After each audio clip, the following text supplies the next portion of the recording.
देखो, सबसे पहले जो उल्लेख मिलता है भैषज कल्पना का वो चरक संहिता में मिलता है, चरक सूत्रचार में, जहां पर आप पंचविध कषाय कल्पनाएं पढ़ोगे।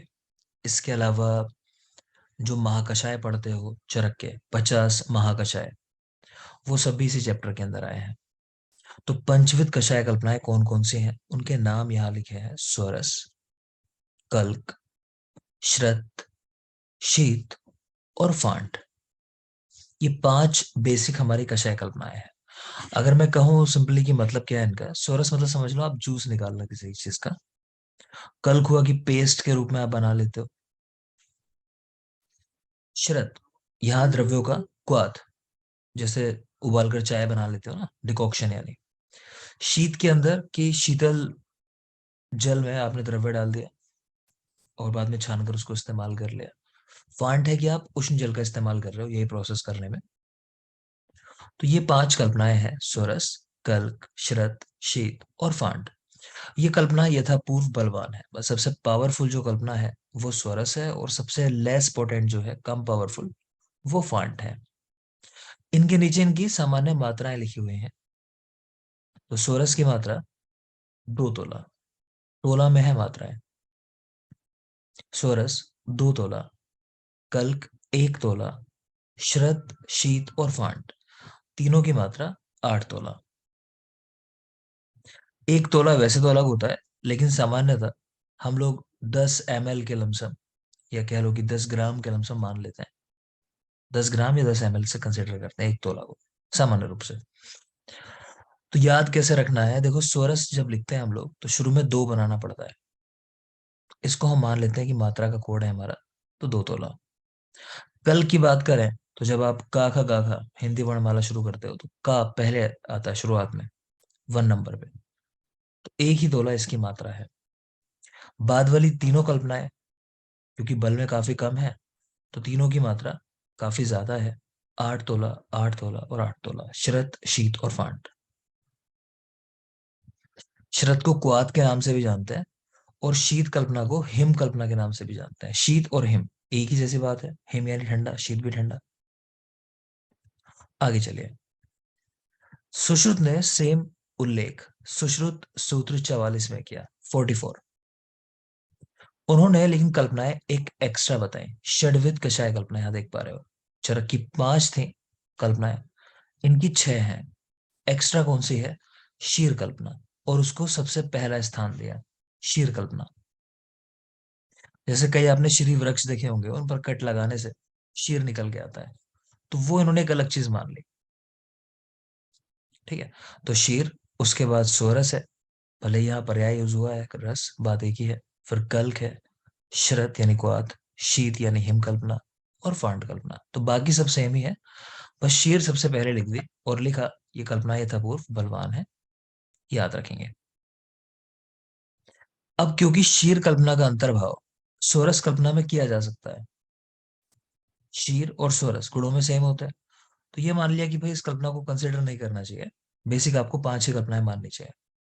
ठीक है, लेकिन सुश्रुत की पूछे आपसे तो आंसर 6 लगाना है कल्पनाओं का। आगे देखेंगे अष्टांग संग्रह, कल्प 8 में। इनके रेफरेंस याद करना इतना जरूरी नहीं है, लिखा हुआ जरूर है, लेकिन आप ना भी याद करो तो काम चलेगा। चरक एटलीस्ट याद होना चाहिए, चरक ने कहा बताया है। तो अष्टांग संग्रह कल्प 8, पंचविध कषाय कल्पनाएं बताई इन्होंने: निर्यास, कल्क, नृव, शीत और फांट, तो वही 5 है चरक वाली।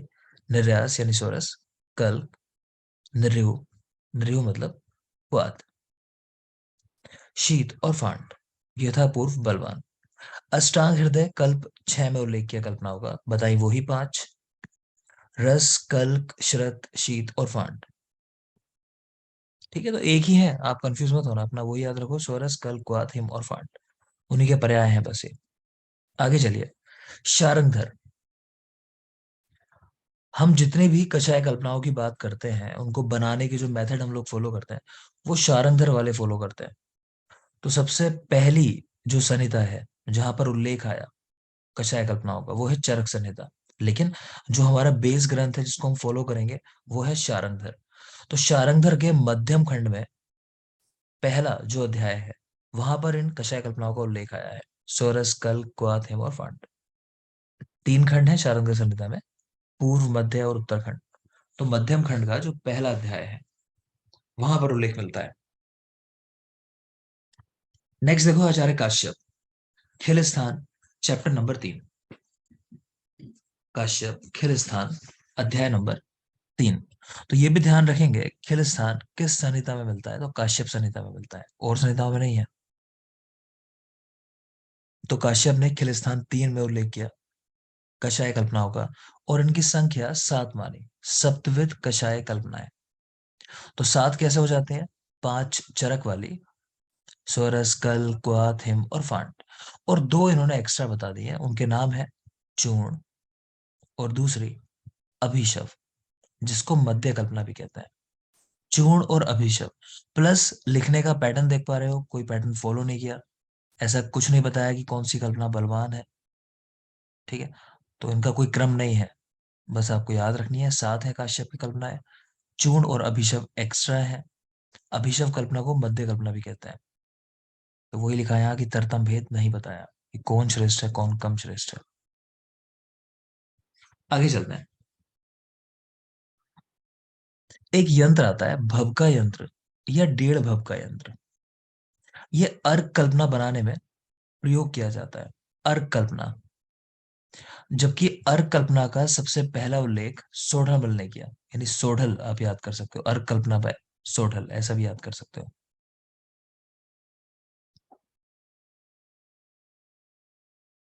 यही देख पा रहे हो एक बुक का नाम लिखा हुआ है अर्क प्रकाश।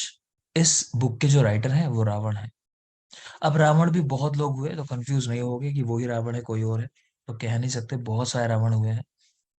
तो अर्क प्रकाश ये रावण की बुक है। दूसरा, जब अर्क कल्पना की बात करते हैं तो आप लोगों से सवाल पूछ लेता है कभी कि अर्क किन द्रव्यों का बनाया जाता है। आपको पता होना चाहिए जो द्रव्य उनके जो कंटेंट्स है वोलेटाइल हो, यानी उनके अंदर कोई सुगंधित द्रव्य मिलता हो, इस तरह का जो उड़ जाएगा हवा का संपर्क होने पर, तो उस तरह के द्रव्यों की अर्क कल्पना बनाई जाती है। इवन जो इत्र कल्पना है, इत्र है ना, पहले काफी इस्तेमाल होता था, परफ्यूम छोटी छोटी शीशियों में भर के बेचते थे, उस तरह वाला खासकर।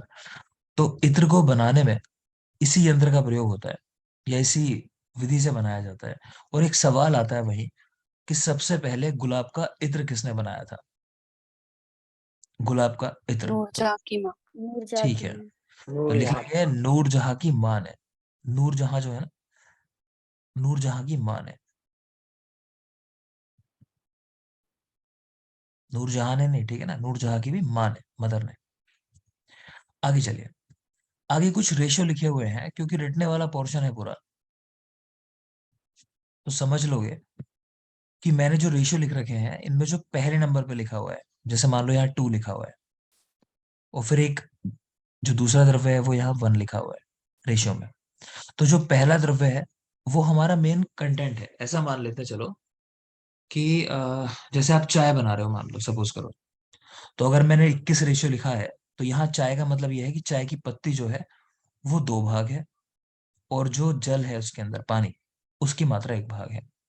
ठीक है, अगर ऐसे मान लो मैं यहाँ बात करूं चाय मान के इसको, तो पहला हिस्सा जो है वो चाय की पत्ती है, दूसरा हिस्सा 4 भाग जो है वो पानी है।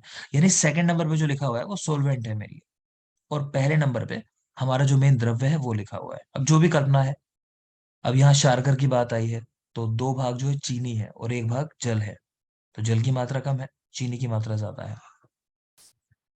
फिर मोदक है, लड्डू है, तो उसमें कह रहे हैं कि 1 भाग, जैसे यहाँ पे बाकी द्रव्य पड़े होंगे जिनका आप मोदक बना रहे हो, और 2 गुना उनसे जल पड़ा हुआ है, या लिक्विड जो भी लिया होगा आपने, सिरप लिया हो चिपकाने के लिए आपस में, जो भी।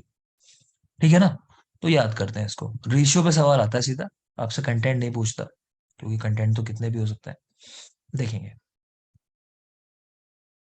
तो सबसे पहले शार्कर में रेशियो क्या है, तो 2:1। हम याद ऐसे रखते हैं, जैसे आप शार्कर लिखोगे ना, तो आप इसी तरह लिखोगे, देखो शार्कर, तो यहीं से रेशियो निकल के आ जाता है जब शार लिख रहे होते हो। तो शार्कर का रेशियो 2:1। पहले 2 आया है, जब लिखते हैं शार्कर, देखो 2 बनता है पहले, तो 2:1। नेक्स्ट है मोदक, मोदक का जस्ट अपोजिट है, 1:2। याद कैसे रखते हैं, तो दा से हम लोग दो मान के याद करते हैं कि दा जो लिखा है सेकंड नंबर पे लिखा है, माँ के बाद दा। तो दूसरे नंबर पे दो है, पहले नंबर पे एक है। वैसे भी माँ से बढ़ के कोई नहीं है ना, माँ तो नंबर वन पे है, तो माँ फर्स्ट है, ऐसा कर लो। तो मोदक, माँ वन, और दा से दो। वेशवार, विलेपी, तुशोदक, तुशाम्बू, मंथ और फांट, ये कुछ कल्पनाएं लिखी हैं। इनका रेशियो लिखा है 1:4। इसको हम ऐसे याद रखते हैं कि कोई पिता है अपने बच्चे को क्रिकेट खेलना सिखा रहा होगा, है ना, वो चाहेगा कि उसका बच्चा खूब अच्छे से खेले, तो वो बोल रहा है बेबी तू मन फाड़ कर चौके मार, मतलब जो जितने भी शॉट्स मार रहे हैं परेशान मत हो, बॉल खो जाएगी मैं दूसरी ला दूंगा, लेकिन अच्छे से सीख। तो बेबी मतलब वेशवार और विलेपी, बे बी। तू यानी तुशोदक और तुशाम्बू, मन फाड़ कर, मन यानी मंथ, फाड़ कर मतलब फांड, चौके मार, चौके मतलब 4 रन, 1:4। तो बेबी तू मन फाड़ कर चौके मार, वेशवार, विलेपी, तुशोदक, तुशाम्बू, मंथ फांड, 1:4। आगे देखिए अनकल्पना। अनकल्पना का रेशियो 1:5। अन 1:5, सीधे याद कर लें। अच्छा, ये मंथ वाला जो मैंने बोला ना, इसको खासकर ध्यान रखना, क्योंकि अभी मैं दिखाऊंगा इससे मिलते जुलते और कुछ नाम है, कहीं आप कंफ्यूज हो जाओ वहां। जैसे मंड आगे देखोगे तो वहां 1:14 है, यहाँ मंथ है, वहां मंड है, 1:14। वैसे भी मंड पतला होता है ना, चावल का जैसे मांड देखते हो वो पानी पानी जैसा होता है, लिक्विड, उस तरह सोच सकते हो कि वहां रेशियो ज्यादा होगा पानी का। खैर, 1:6 वाले रेशियो की बात करते हैं। शीत, लाक्षारस, यवागु और कृष्णा। शीत यानी हिमकल्पना है ना, लाक्षारस, यवागु और कृष्णा। कृष्णा यानी जो खिचड़ी आप कह देते हो उसकी बात है। तो हम कोड याद रखते हैं कि शीला 6 यवागु खाकर क्रश हो गई। शीला ने यवागु खाए होंगे 6, उनसे वो क्रश हो गई। शीला मतलब शीत, ला से लाक्षा, 6 यवागु, तो 1:6। यवागु का मतलब है यवागु, खाकर क्रश हो गई तो कृष्णा। याद रखेंगे, शीला 6 यवागु खाकर क्रश हो गई। कृष्णा पे एक अलग से सवाल आता है, आप लिखना चाहो तो लिख सकते हो कि कृष्णा जो होती है ये गुरु है, गुरु विश्रम भी पचने में भारी है, भाव प्रकाश के अनुसार।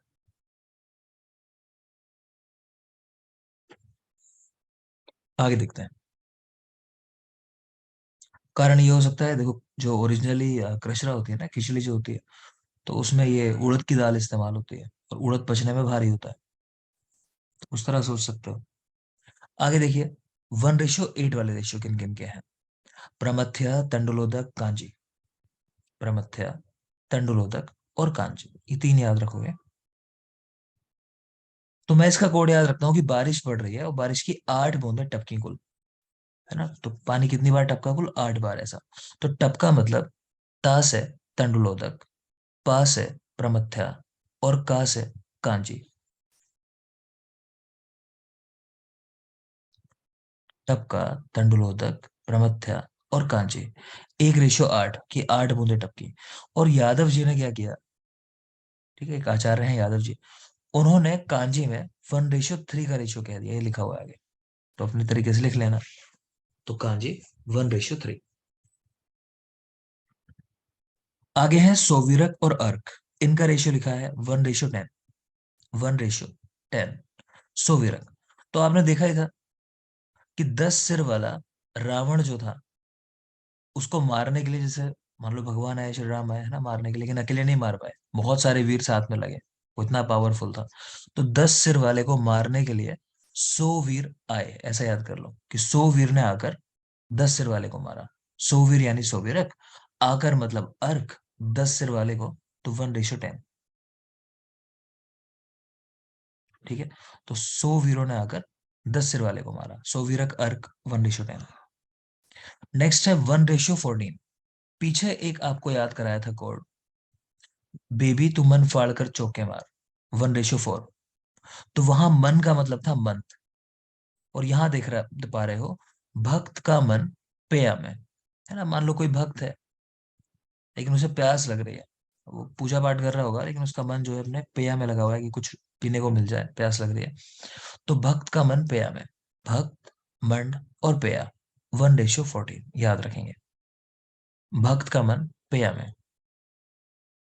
तो भक्त, मंड और पेया। यही लिखा हुआ है डलहन ने भक्त में रेशो 1:5 बताया, जो पीछे आप देखकर आए हो अन्न के अंदर 1:5। तो डलहन ने 1:5 भक्त का रेशो बताया। आगे है 1:16 पानक, क्वाथ और यूश। हम ऐसा याद रखते हैं कि कोई लड़का है, आयुष नाम है उसका, और उसकी उम्र 16 साल है, अभी सिर्फ 16 साल का है, लेकिन बहुत ज्यादा पान खाने लगा होगा। तो आयुष पान का कुआं बन चुका है, इतना पान खाने लगा कि कुएं की तरह उसकी क्षमता बढ़ गई है। तो आयुष पान का कुआं, आयुष यानी यूष, पान से पानक, और कुआं का मतलब है कुआत। तो 1:16 है इन सब में रेशो। तो आयुष पान का कुआं, यूष पानक और क्वाथ। आगे देखिए 1:21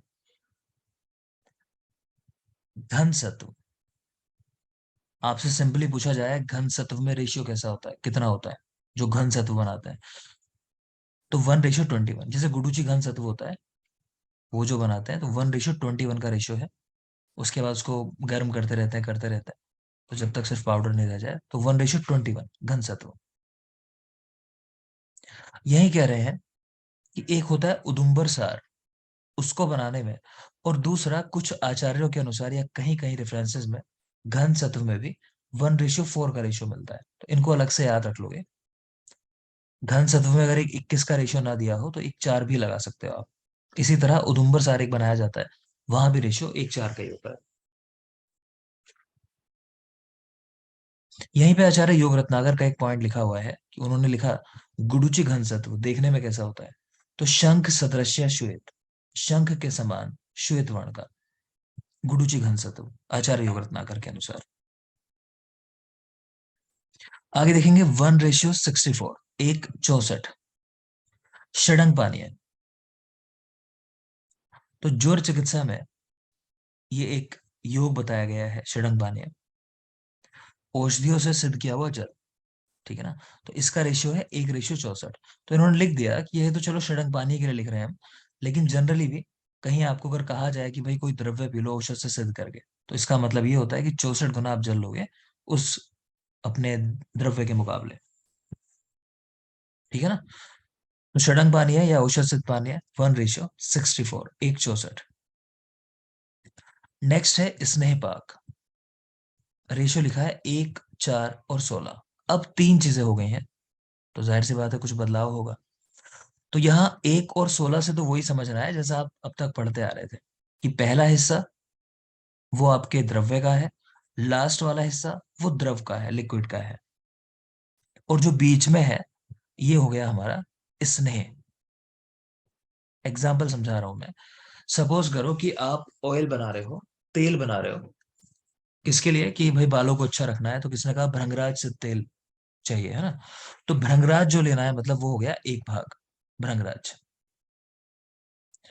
तेल जो ले रहे हो आप, मान लेते हैं कि चलो एरंड का तेल ले रहे हो या तिल का तेल ले रहे हो, जो भी ले रहे हो, तिल का तेल मान लेते हैं चलो, तो वो हो गया 4 भाग, तिल का तेल 4 भाग। और 16 जो लिखा है वो ही जल की मात्रा, तो जल लेना है 16 भाग, ठीक है ना। तो 1:4:16 ये स्नेह पाक का रेशियो है। इस पे सवाल आता है वैसे, आगे नोट्स में लिखा हुआ है, आप लिखना चाहो तो यहाँ भी लिख सकते हो। पूछा गया था कि सबसे पहले स्नेह पाक का उल्लेख किसने और कहां पर किया, तो भेषज रत्नावली, भेषज रत्नावली ज्वर प्रकरण के अंदर, यानी ज्वर से रिलेटेड जो उन्होंने मैटर लिखा है, वहां पे उन्होंने स्नेह पाक का प्रथम बार या स्नेह मूर्छना का पहली बार उल्लेख किया। तो 1:4:16। नेक्स्ट है शीर पाक। यहां देख रहे हो रेशियो 1:8:32। तो एक तो बात आती है शीरपाक करते क्यों है। देखो शीरपाक उन द्रव्यों का किया जाता है जिनको आप चाहते हो कि उनकी तीक्ष्णता कम करनी है, या फिर उनमें कोई अशुद्धि है, उस अशुद्धि को दूर करने के लिए या उससे होने वाले साइड इफेक्ट्स को कम करने के लिए शीरपाक कराया जाता है। जैसे किन द्रव्यों का करते हैं, कॉमनली आप लोगों ने सुना होगा अर्जुन शीरपाक और लहसुन शीरपाक, अर्जुन का और लहसुन का, है ना। तो क्या रेशियो है, अगर हम अर्जुन की बात करें तो कैसे समझना है? तो यहां पर एक भाग जो है ना, ये हो जाएगा अर्जुन, 8 भाग ये हो जाएगा दुग्ध, और 32 भाग हो जाएगा जल। तो 1, 8, 32 क्षीरपाक का रेशियो। 1 भाग अर्जुन, 8 भाग क्षीर, 32 भाग जल। लेकिन यादव जी ने यहाँ कह दिया कि भाई ऐसा रेशियो नहीं रखना, हमें क्या करना है कि अर्जुन जैसे 1 भाग हुआ और 15 भाग जल ले लो, 15 भाग क्षीर ले लो, इसे तब तक गर्म करो जब तक 1 भाग ये जल ना जाए, मतलब ये 15 जो हिस्सा है जल ना जाए, तब तक इसको पकाना है। नहीं समझे? मतलब क्षीर और जल बराबर मात्रा में लिया था ना, तो कह रहे हैं वो पक के आधा रह जाए। सिंपल सी बात ये है। तो यादव जी 1, 15, 15 का रेशियो कहा, तो इसको भी याद रखोगे, 1, 15, 15। आगे देखेंगे यवागु। तो यवागु में एक तो कोड आप अभी पढ़कर आए हो, शीला 6 यवागु खाकर क्रश हो गई, तो रेशियो कितना है? 1:6। तो ये सुश्रुत की बात है। दूसरा शारंगधर की अगर हम बात करें, शारंगधर ने भी 1:6 वाला रेशियो दिया है, तो यहां पर लिख लोगे आप शारंगधर का 1:6 भी है, लेकिन उन्होंने 1:16 भी दिया है। दोनों याद रखना अगर शारंगधर का पूछे। अब क्योंकि 1:6 वाली बात सुश्रुत ने भी कही, शारंगधर ने भी कही, तो जाहिर सी बात है ज्यादा ऑथेंटिक हो गई। तो 1:6 हमने इसीलिए याद किया वहां पे कि शीला 6 यवागु खाकर क्रश हो गई। ठीक है। बाकी शारंगधर ने 1:16 का रेशियो भी दिया है। और काश्यप की बात करें, उन्होंने यवागु में 1:10, 1:15 और 1:20 ऐसे 3 रेशियो दिए हैं। काश्यप 1:10, 1:15 और 1:20 3 रेशियो दिए।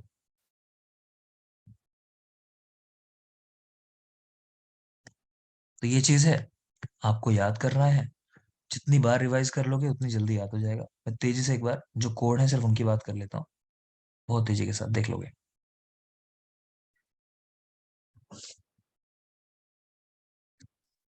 तो बेटा शार्कर शुरू में 2 बनता है, ऐसे याद किया हमने, 2:1।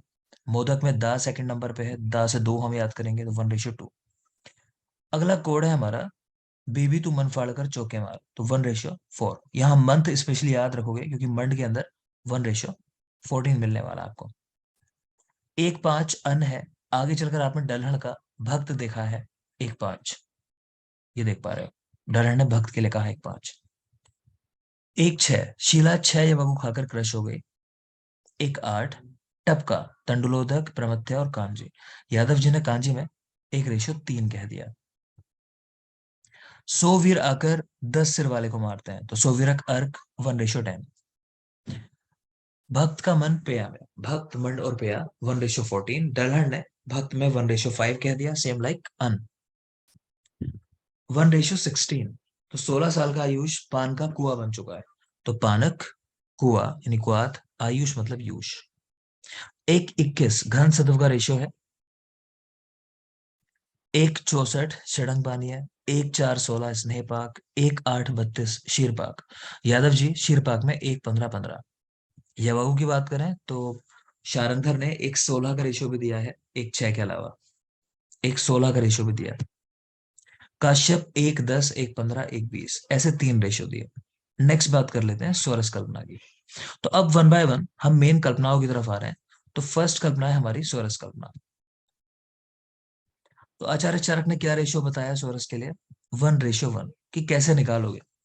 आपने कोई द्रव्य लिया जिसका आपको जूस निकालना है, स्वरस निकालना है, तो कह रहे हैं बराबर मात्रा में आपने जल ले लिया, ठीक है, तब बनाना है स्वरस। शारंगधर ने रेशियो दिया 1:2, तो शारंगधर के नाम में ही है 2, अगेन यहीं से याद रख सकते हो। इनका रेशियो जो है 1:2 है स्वरस बनाने का।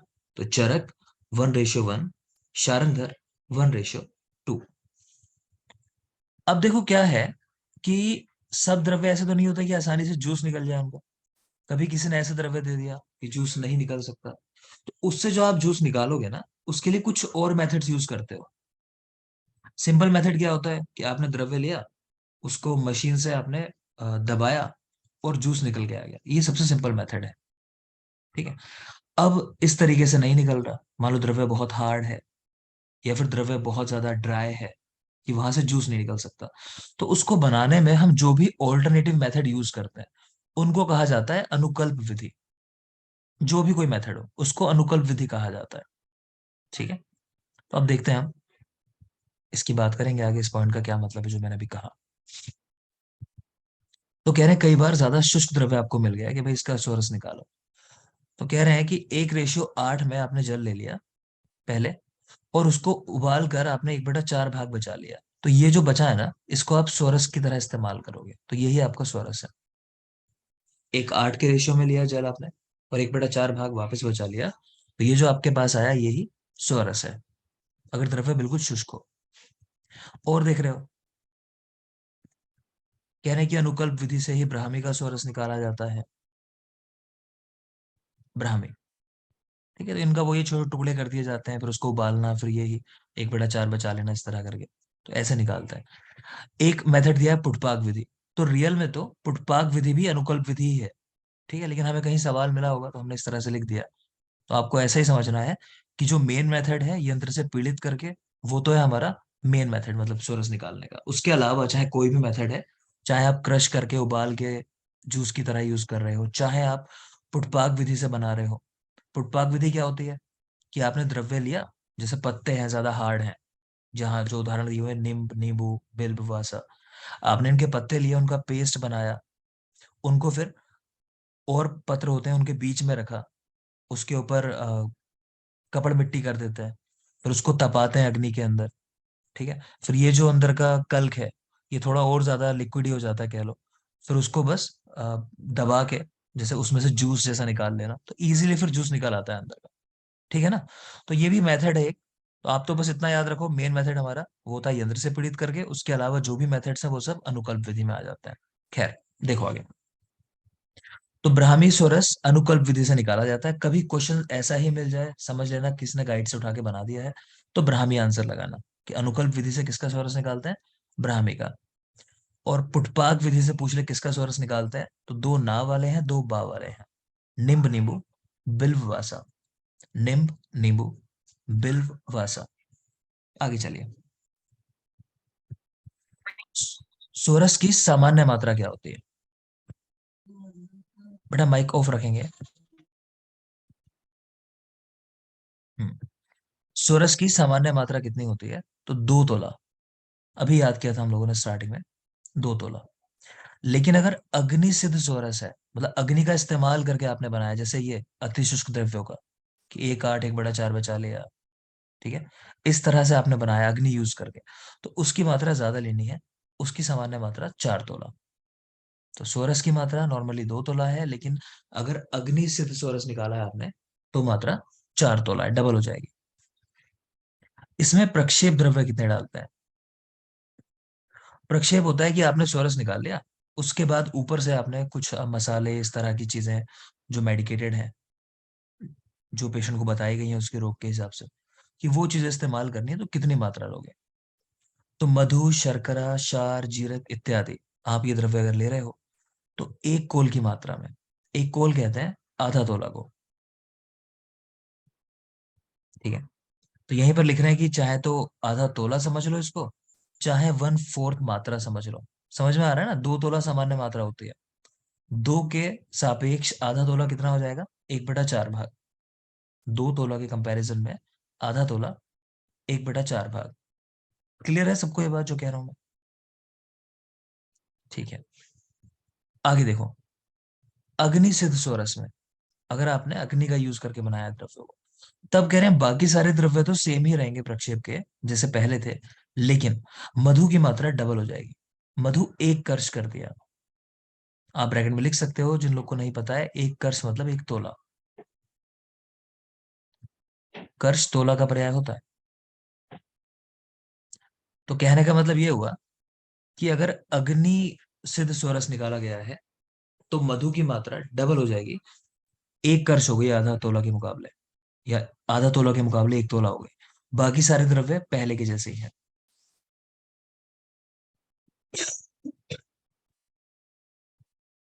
आगे देखेंगे, एक श्लोक लिखा हुआ है यहाँ पर, ये यूनिट्स के लिए श्लोक है, बेहतर होगा आप याद कर लो।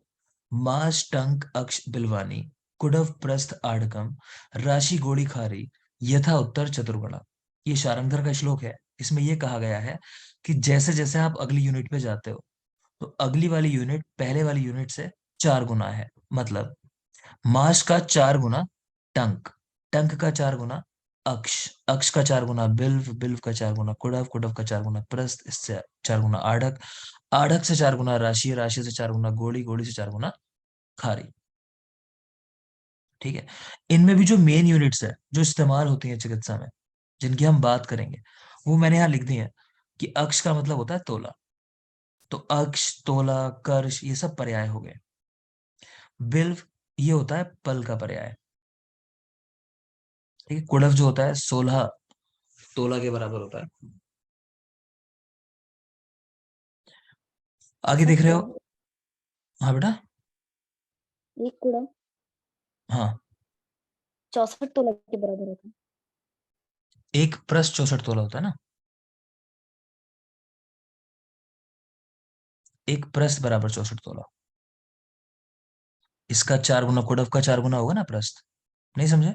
एक कुड़व 16 तोला का हुआ, इसका 4 गुना कर दो, 16 चौक 64, तो प्रस्थ होता है 64 तोला का बेटा। ठीक है। Yes sir.